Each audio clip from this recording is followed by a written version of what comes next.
नमस्कार, आप सभी का बहुत बहुत आपका स्वागत है, अभिनंदन है। आप सभी को प्रवेश की बहुत ढेर सारी बधाइयाँ, बहुत ढेर सारी शुभकामनाएं। जरूरी अब ये है कि प्रवेश लेने के बाद हमको क्या करना है।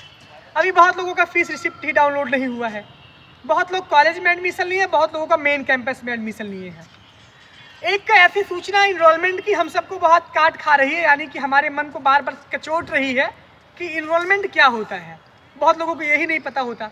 देखिए, इनरोलमेंट के विषय पे आज बात करेंगे, उसके साथ साथ आपको ये बात करेंगे कि कब आपको आना है, कब आपको नहीं आना है, और कब ऐसा समय आपके लिए उचित रहेगा कि जब आप इलाहाबाद आके अपना नामांकन करवाएं।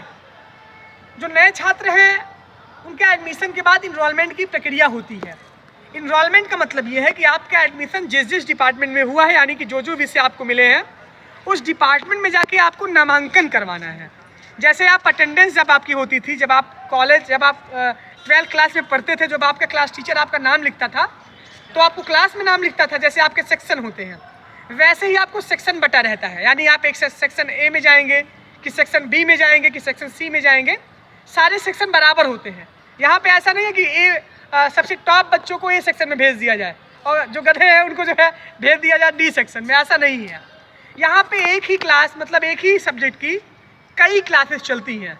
सुबह 9 बजे से क्लासेस चलती हैं तो शाम को 4 बजे तक अलग अलग टीचर की क्लासेज रहती है। तो you have lot of option कि आप किस टीचर से पढ़ना चाहेंगे, किस टीचर से आप नहीं पढ़ना चाहेंगे। ये एक औपचारिकता रहती है कि आपका नंबर, आपका नाम, आपका डाटा विश्वविद्यालय के डिपार्टमेंट में नोट हो जाए, जिससे कि एक ग्रुप बने। जो भी ग्रुप बनेगा आपके कॉलेज का, उसमें टीचर भी आपके ऐड रहेंगे, तो कोई भी सूचना होगी तो आपको वहाँ से इन्फॉर्म हो जाएगी। बाकी आपकी क्लासेज ऑफलाइन ही चल रही है। बीकॉम की क्लासेज इलाहाबाद यूनिवर्सिटी की चल चुकी हैं। वहाँ पर भी जो भी छात्र हैं वो जाके अपना एनरोलमेंट करना। लेकिन सुनिए अभी एक बात और, विश्वविद्यालय में विंटर वेकेशन का अवकाश हो रहा है। यानी कि विंटर वेकेशन जो है 17 या 18 से शुरू होगा और 31 तारीख तक आपका विंटर वेकेशन होगा, यानी दिसंबर 31 तक। अब आप अगर आ रहे हैं तो इनरोलमेंट करवाने अब आप आइए कब? जनवरी में ही आइए। विश्वविद्यालय सैटरडे संडे 2 दिन बंद रहता है। आपको ये पता होना चाहिए कि आपको शनिवार रविवार कोई काम नहीं होता है, और शुक्रवार तक विश्वविद्यालय हमेशा खुला रहता है। यानी हफ्ते में 5 दिन आपकी क्लासेस चलेंगी। आप अपना एनरोलमेंट अपने विभाग में जाके करवा सकते हैं। उसके लिए आपकी ज़रूरत है आपकी फ़ीस रसीद आपके पास हो, उस पर आपका एनरोलमेंट हो जाएगा। 1-2 दिन और यूनिवर्सिटी खुलेगी। अगर आप अभी घर पर हैं तो अपने घर पर ही रहिए, बहुत लोड मत लीजिए। आपकी क्लासेज, आपका एनरोलमेंट जो रेगुलर है वो चलेगा कब से? जनवरी से चलेगा। तो विंटर वेकेशन तो आप सबके लिए समझ लीजिए कि कुछ ही नहीं है, क्योंकि आप सब तो नए ही छात्र हैं। हाई एडमिशन के लिए परेशानी है आप लोग, लेकिन जो कुछ होगा वो जनवरी से स्टार्ट होगा।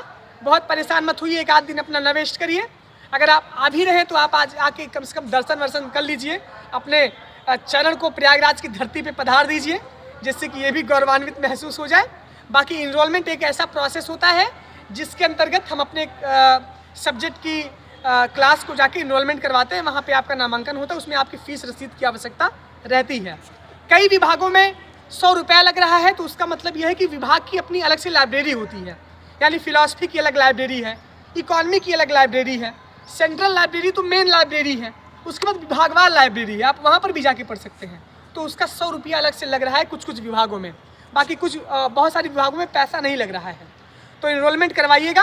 बाकी अभी आपको आने की आवश्यकता नहीं है, अब जनवरी में आइए, जनवरी में आपसे मुलाकात होगी। बहुत बहुत धन्यवाद, बहुत बहुत आभार।